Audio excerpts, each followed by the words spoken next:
What is going on, everybody? Welcome back to the Cosmic Wonder, where we talk all things Marvel and MCU. I'm your host, Warren Thompson, and we just watched Moon Knight episode 3, and a lot of people are saying that it's their favorite episode so far in the series, and I have to say, I agree with them. In this episode, we got a lot of really cool things. We got the gods coming together in a council using their avatars to communicate with one another. We got a new personality coming out of Marc/Steven, who is most likely Jake Lockley, and did you catch that really big Black Panther Easter egg? And right now, Moon Knight is no more. At the very end of the episode, we see Khonshu get turned into stone, and now Moon Knight is no more. Marc and Steven don't have those powers. So I've broken this episode down into 35 different, very important points that you need to know. So let's dive right into it. And of course, if you're new, be sure to subscribe so you don't miss out on any of the latest Marvel videos. So to start this off real quick, let's talk about that ending. The gods told Khonshu in the council that was held that if he changes the sky again and basically does anything that lets the humans know of the gods' existence, they will turn him into stone. Now, unfortunately, in order to find Ammit's tomb, they needed to know what a certain constellation looked like about 2,000 years prior. Now, Khonshu, being a god and being around back then, 2,000 years ago, knew what the sky looked like and said that he could actually bring back the night sky. And sadly, he knew that doing this was going to make the other gods turn him into stone, which is what we saw happen. But Layla was able to get the coordinates of Ammit's tomb, so it wasn't for nothing, and he did tell Steven to tell Marc to rescue him and free him. But of course, the big question that people are asking now is that since Khonshu's gone, does Marc and Steven still have the ability to turn into Moon Knight and Mr. Knight? And the answer to this question is no. Khonshu makes this very clear early on in the episode, where he says that the gods, if he provokes their wrath, will turn him into stone. Marc jokes and says, well, that wouldn't be the worst thing. But then Khonshu says, well, let's see how you would last against Harrow without the healing of the Moon Knight suit. So at the end there, when Khonshu gets turned into stone, the powers of Moon Knight go away, which means Steven and Marc are definitely in much more danger as they don't have the ability to heal anymore. So that's the ending explained. Now let's jump into the 35 different points that you should know about this episode, and we'll start at the beginning. Now the first point is the entire opening scene. Who exactly is Maya? Well, here we learn that she is originally from Egypt. That is her home. She hasn't been there in 10 years and apparently can't really go back, at least legally, because she is having a fake passport created for her. Now, the person talking to her, according to the subtitles, is a person named Ligaro. Now, Ligaro in Marvel Comics was a person called Dynaman. Now, this person was born in the 4th dynasty of the old kingdom of Pharaonic Egypt, so it kind of has a little bit of a link to what we're talking about right now. However, Ligaro translates to Dynaman, man of power. And Ligaro appears to be a woman here, so I don't think there's much of a connection, probably just a tiny little Easter egg. But Ligaro has known Layla for a long time because she apparently knew her father. Now, we have no mention of Layla's mother at all, so there is a tiny chance that it could be her mother, but I'm actually assuming that it's probably just a mother figure to her. Especially because when she talks about her father's death, she says that's your baggage, not mine. But the main point to take away from this opening scene is that Layla kind of steals ancient Egyptian artifacts, and this is most likely why she can't legally return to Egypt, which is why she has to get a fake passport, because she has to follow Marc.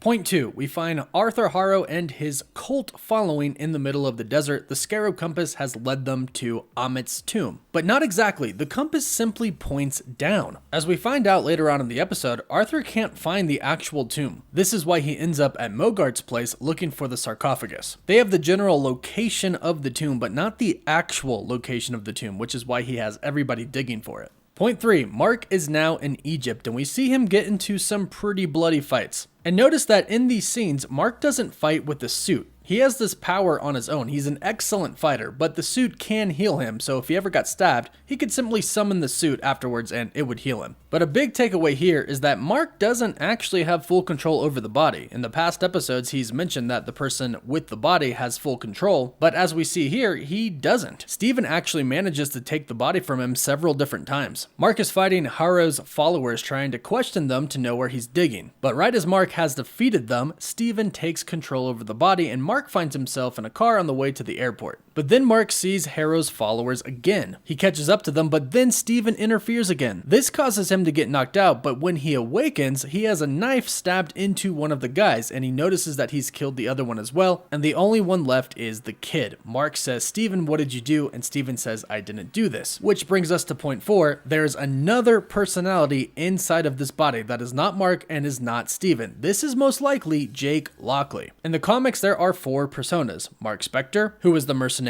Stephen Grant, who actually in the comics is a billionaire, and then there is Jake Lockley, who is a cab driver who gets information from the streets. We've yet to be introduced to Jake Lockley, but here it is very apparent that there's another personality inside of this body, and it's most likely him. And apparently, he's savage. It looks like he just killed 2 of these guys, no problem whatsoever. Also, side note, we'll call it note 4.5. This was pointed out by 2 of my followers, Sue and Isaac Gump. They made mention that Jake Lockley, or this other mysterious personality, is most likely the person that made the date with the girl in the first episode. Steven didn't do it because he had no recollection of the date whatsoever, and Marc wouldn't have done it because Marc is married. So it was most likely Jake that asked this girl out. So it looks like Jake is not only ruthless, but also a smooth talker. Point 5. The Wrath of the Gods, and this is the part that I mentioned in the beginning. It's a very important part because Khonshu says the gods will imprison him in stone. Marc says the joke about it not being that bad, but then Khonshu says good luck fighting Harrow without the healing powers of his suit. Again confirming that at the end of this episode with Khonshu in stone, Marc can no longer summon the suit. Point 6. Marc cannot find out where Harrow is digging to find Ammit's tomb, so he asks Khonshu if he has any ideas, and Khonshu says no. He's got a bad idea, but the idea is going to get them in front of the gods to plead their case. So Khonshu makes an eclipse happen. Remember, he's the god of the moon. That's his power. He pulls the moon over the sun to signal to the gods that he needs to talk. And remember, he's banned, so he just can't talk to the gods anymore. Which is why he has to do such big theatrics that the whole entire world sees. Harrow sees too, and he mentions that he says he'll be summoned soon because he knows exactly what Khonshu is doing. 7. The Black Panther Easter egg that you need to know about in this scene of the meeting of the gods where they meet inside the Great Pyramid of Giza. As Marc walks in, Steven says, "Oh my gosh, I can't believe we're inside the Great Pyramid of Giza," and you see a bunch of different statues. And in an almost blink and you'll miss it moment, on the right side you can notice a statue of Bast, the Black Panther god. In the comics, yes, Bast is a part of the Ennead and is one of the eldest gods and is a child of Autumn or Amun-Ra, otherwise known as King of the Gods. Now we've actually seen Bast in Black Panther in the opening scene. Kind of. They tell the story that millions of years ago when the vibranium meteor hit the earth, the 5 tribes of Wakanda were at war with one another, until a warrior shaman received a vision from Bast, the Black Panther god, that led him to the heart-shaped herb, and turned him into the first Black Panther and King of Wakanda. And in the comics, it's pretty much the same. There was a warrior named Bashinga that prayed to the Panther god to give him the strength to defeat some demons that were caused by the vibranium, and he became the first Black Panther, and he became the avatar for Bast. So I'm assuming at some point in time, probably in Wakanda Forever, we are going to see an avatar for Bast. Point 8. Hathor, the goddess of music and love, and her avatar, Yatzil. It looks like Hathor and Khonshu at one point in time clearly had a relationship with each other, which is most likely why she ends up helping out Marc and Khonshu at the end of the meeting. Yatzil says that Hathor and Khonshu used to be old friends, and then Hathor whispers in Yatzil's ear, in which Yatzil says, "She says it was not so long ago that Khonshu enjoyed Hathor's melodies." Definitely guessing that there was somewhat of a relationship here, especially if you consider that Hathor is the goddess of love, and she ends up telling them that they need to look for Senfu's sarcophagus. Point 9, something to take note of. The gods do not exist on Earth. They are not there, which is why they take over their avatars' bodies to speak. In fact, Khonshu says, "Return from the opulence of the overvoid before you lose this realm." Now in the comics, the Egyptian Ennead gods hail from a place called Celestial Heliopolis, which is a small pocket dimension that is adjacent to Earth, which is where I am assuming that the overvoid is. Point 10, we learn just how cunning and manipulative Arthur Harrow is. Khonshu and Marc accuse him of trying to resurrect Ammit, and that he's looking for her tomb. But Arthur uses Marc's mental disorders against him, and says that Khonshu is abusive to his avatars, and since Khonshu has already been banned, the gods just kind of take Harrow's word for this. And what's really interesting here is they don't seem to want to investigate any of the desert or see if Harrow is really looking for Ammit's tomb at all, but we do learn that even the gods don't know where Ammit's tomb is. Point 11. The gods stay out of Earth's business, essentially. They don't even interfere with their avatars anymore, they just have them observe, almost like the Watcher, but for very different reasons. They say that the gods gave up on humanity because they say humans gave up on them. They leave Khonshu with a warning that if he does anything to make the humans aware of them again, like causing a random eclipse and changing the sky, they will turn him into stone. In which we go to find out that they were very true to their word.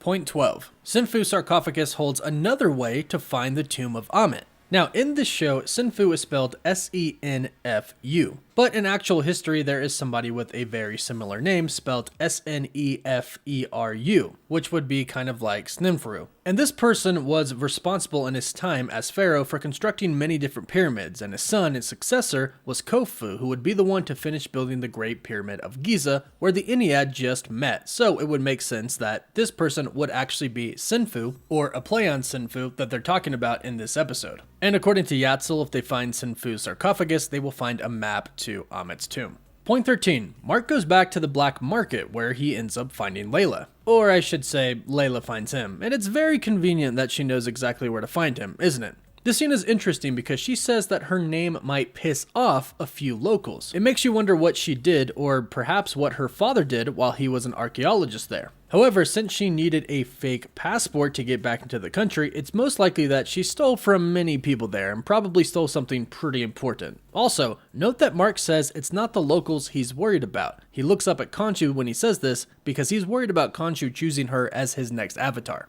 Point 14, which is kind of two different points. Steven and Layla are now on a boat to go see somebody named Mogart. And here we can see that Layla and Steven clearly still love each other, but Marc doesn't want her to get hurt, and he doesn't want her to be Khonshu's next avatar, so he left her. But more importantly, he clarifies that he's always had control over Steven until now, and we've seen this many times in this episode where Steven simply takes control over Marc. Why is it different now? Why is he kind of having more mental episodes now? Could it simply be the stress of everything, or is something else underlying making everything happen? Plus, not to mention, another mysterious identity, most likely Jake Lockley, was revealed in this episode as well. So clearly, Marc Spector's mental stability is declining. Point 15, they arrive to Mogart's place, and they mention Madripoor. So major Falcon and the Winter Soldier connections here, as it's mentioned that Layla was in Madripoor. Now, we know that Layla steals artifacts, and Madripoor is a city for criminals with a lot of artifacts that sell there, so she could have gone there to sell the artifacts and steal them as well, as we hear Mogart eventually tell her that he was ready to make peace with her, implying that she might have stolen some things from him before. This could also connect her to Sharon Carter, as we all know that Sharon Carter is the power broker who basically runs Madripoor. It's also worth noting that this is truly the first MCU connection that we've heard in Moon Knight. No other mentions of anything else in the MCU have been brought up. Yes, we've seen the statue of Bast, but they didn't bring that up. It's simply there in the background. So this is our first MCU connection.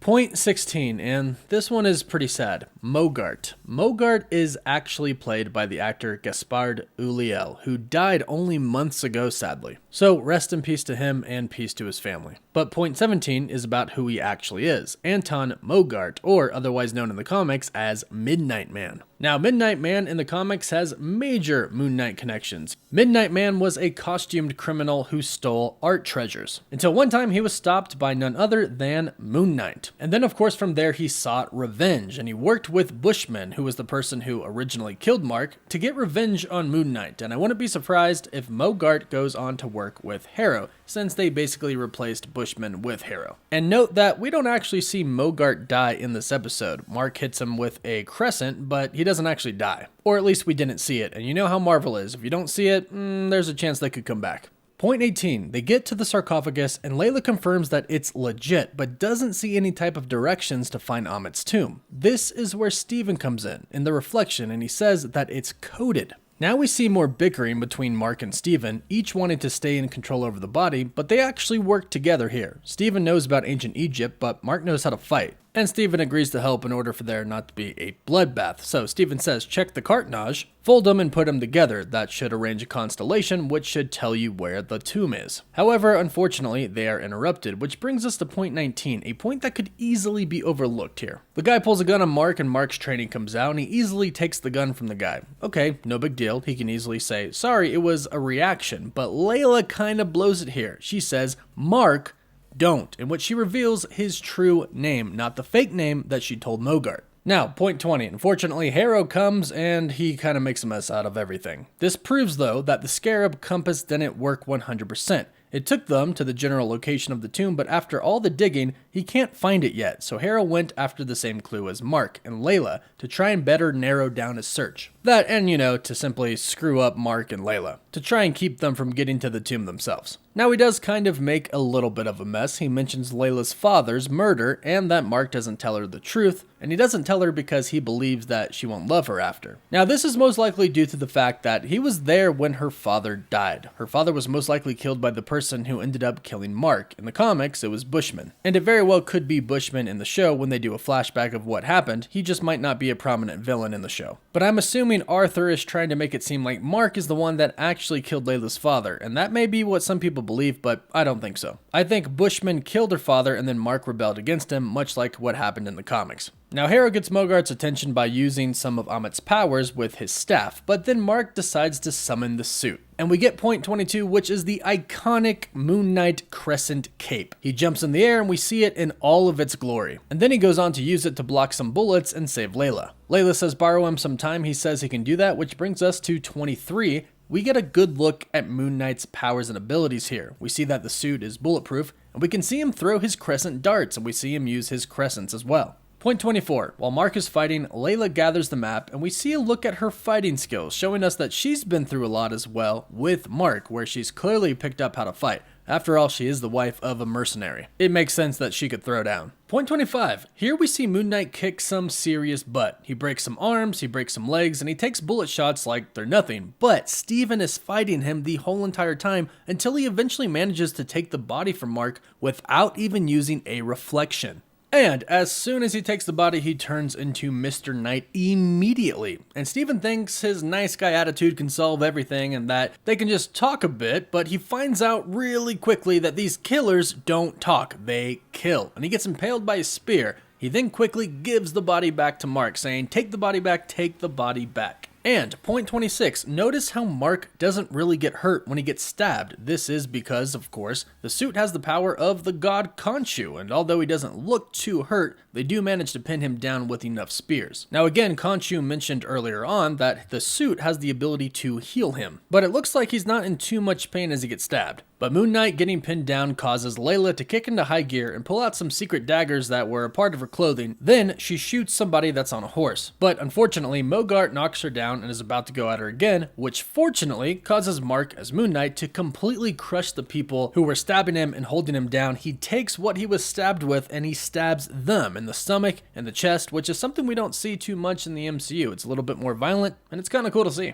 Marc saves Layla and hits Mogart with a crescent, and notice, like I said before, he doesn't actually die, at least we don't see it, which means he could come back. Point 27, they finally get in a car and are heading away, but what was Harrow actually talking about? Layla wants to know, but Marc plays coy. He says that it's not true what he said, and he's just trying to get inside of their minds and break them apart. But again, Marc was a mercenary before, so he was most likely there when her father was murdered. So this is most likely what Harrow was talking about. Point 28, they finally come to a stop in the desert, and they try to assemble the fabric of stars to make a constellation, but Marc can't figure it out. He says there's only pieces and fragments, and this of course is where Steven comes in. In fact, Layla says that they need Steven, and even Khonshu says, "I summon the gods, you summon the worm," basically stating that, hey, I did my part, you gotta do your part and bring him out. And it's funny that Steven knows all of this because all he does when he's awake, trying to stay up at night, is learn about all of this. And he tries to stay awake to keep Marc from coming out, which he didn't know at the time, but now he does, and it's kind of ironic that Marc caused Steven to learn all of this. And Marc realizes that Steven has to come out, but notice how pissed he is that he has to bring him out, ripping the mirror off of the car.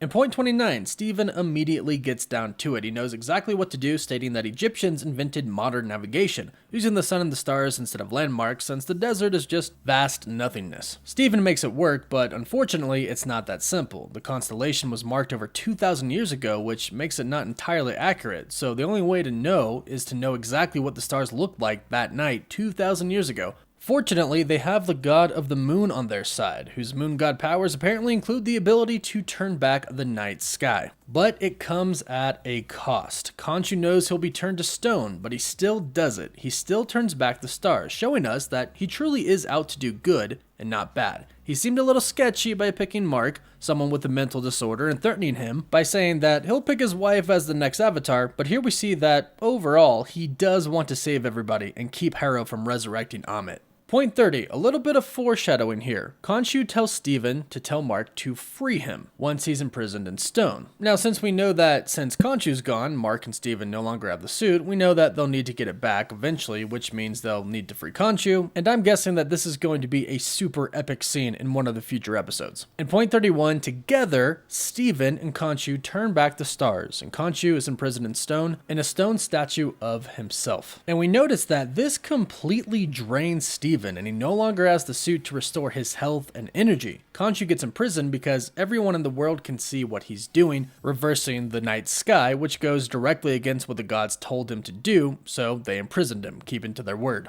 But point 32, it works. Layla manages to get the coordinates, and now they know exactly where Ammit's tomb is. And this is where we leave Steven and Layla for the episode. But point 33. Harrow visits Giza to visit Khonshu's statue, and I'm beginning to think that some of the gods might not be so good. Why are they letting Harrow just come and visit? Why didn't they investigate the accusations that Marc and Khonshu were holding against Harrow? And notice that the avatar of Osiris says that Khonshu is now tethered to the place like many before him. What exactly are these other gods doing to get imprisoned, and why is the Ennead being so harsh on them? And why was Khonshu banished for not abandoning humanity when the other gods apparently did abandon humanity? Why would they banish him for wanting to do good? It kind of seems like some of them at least have their own agenda here, and I wouldn't be surprised if some of them ended up being bad. Now, point 34, Arthur says that Khonshu broke him. Now, Khonshu tends to pick mentally unstable avatars so he can more easily control them. What did he do to Arthur, though? Is Arthur unstable himself? Now, obviously, he is a little bit. He agrees with Ammit. He thinks that she should judge people way before they even commit crimes, including killing babies for something that they might do 30 years in the future. So clearly, he is a little unstable. But I wouldn't be surprised if there's a little bit more to this than we think. And we end with point 35. We end with Arthur saying his torment forced him, but perhaps his torment isn't what we think either. Maybe it's the fact that Khonshu was punishing people after they already did bad things. This is maybe what drove Arthur mad and made him suffer, knowing that they had the power to stop bad people from doing evil things before they did them. Khonshu already explained that he is real justice, judging people for crimes they actually commit, not ones that they'll commit in the future. Arthur stated that he knew what Khonshu was stating, saying that he was real justice, so the two of them obviously had arguments about that, and that's why he's trying to resurrect Ammit now, so she can judge people way before they commit crimes. And this is where the episode leaves us. What did you think of episode 3 of Moon Knight? And let me know what your favorite part of the episode was. Don't forget to like the video, and don't forget to subscribe so you can stay up to date on all things relating to the MCU. For live updates, you can follow me on Instagram and Twitter, and as always, thank you all so much for watching. Woof woof.